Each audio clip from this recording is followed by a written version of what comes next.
Thank you. Majority Leader. Thank you, Mr. President. So I see my friend Senator Rounds is on the floor and ask him to engage in a colloquy on an important set of provisions in the NDAA that deals with transparency, trust, and government oversight. The Unidentified Anomalous Phenomena Disclosure Act that he and I co-sponsored, and portions of which we will pass in the NDAA. I say to my friend that unidentified unanimous phenomena are of immense interest and curiosity to the American people. But with that curiosity comes the risk for confusion, disinformation, and mistrust, especially if the government isn't prepared to be transparent. The United States government has gathered a great deal of information about UAPs over many decades, but has refused to share it with the American people. That is wrong, and additionally, it breeds mistrust. We've also been notified by multiple credible sources that information on UAPs has also been withheld from Congress, which, if true, is a violation of the laws requiring full notification to the legislative branch, especially as it relates to the 4 congressional leaders, the defense committees, and the Intelligence Committee. So the bill I worked on with Senator Rounds offered a common-sense solution. Let's increase transparency on UAPs by using a model that works, by following what the federal government did 30 years ago with the JFK Assassination Records Collection Act. They established a presidentially appointed board to review and release these records, and it was a huge success. We should do the same here with UAPs. Senator from South Dakota, I yield. Thank you, and I thank my colleague, the Democrat leader, for the opportunity to speak to this particular issue today. This is an issue that I think has caught the attention of the American people, and most certainly the lack of transparency on the matter, which is of real interest to a lot of the folks that have watched from the outside. Well, it brings together, I think, a notable parallel in the withholding of information that about items that are in the government's possession regarding, in this particular case, the assassination of President John F. Kennedy. That same approach by government in terms of the possible withholding of information brings more questions and more attention to the issue of the assassination.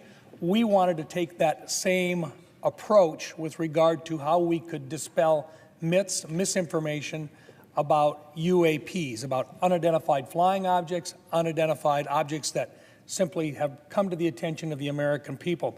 Congress did pass legislation 30 years ago requiring the review and release of all records relating to that historic tragedy, the assassination of John Kennedy, which has led to the release of a great deal of information.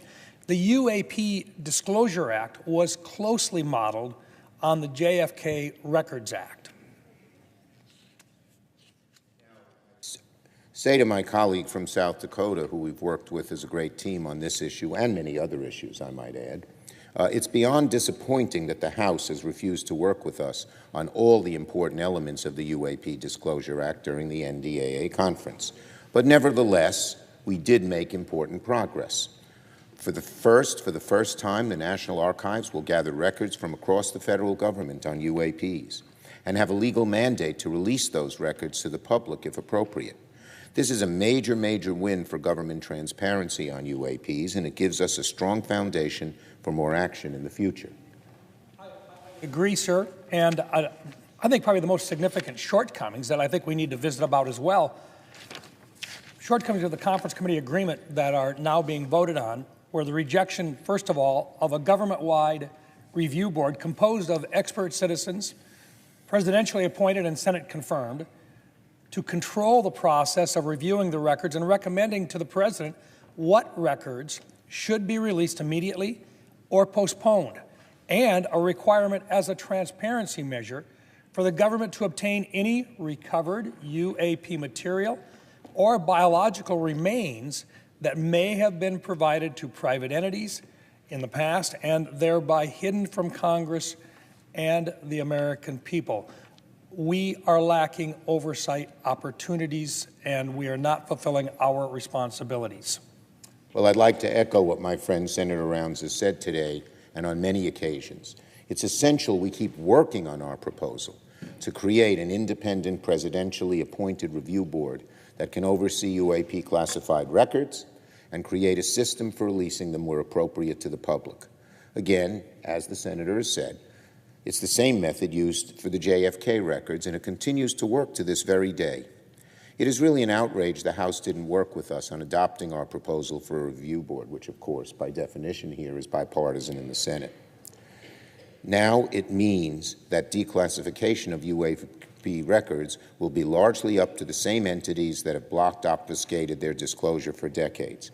We will keep working. I want to assure the American people, Senator Rounds and I will keep working to change the status quo. And before I yield finally to him, I'd like to just acknowledge my dear friend, the late Harry Reid, a mentor who cared about this issue a great deal. So he's looking down and smiling on us, but he's also importuning us to get the rest of this done, which we will do everything we can to make happen. I agree with my friend and colleague.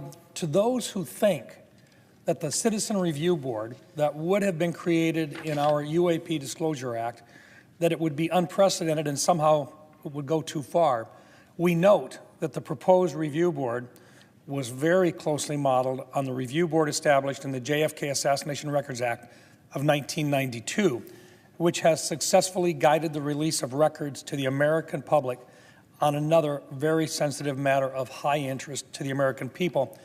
And it does one more thing that we really need to recognize, and that is that there is, we believe, information and data that has been collected by more than just the Department of Defense, but by other agencies of the federal government as well. And by allowing for an outside independent collection of these records, we can make progress in terms of dispelling myths and providing accurate information to the American people. Again, I thank my colleague and pledge to work with him and other bipartisan colleagues in the future to build upon what we've achieved in the conference report. We encourage our colleagues to join us in the further investigation of this issue and in advancing legislation that will complete what we have accomplished in this NDAA. And I yield the floor.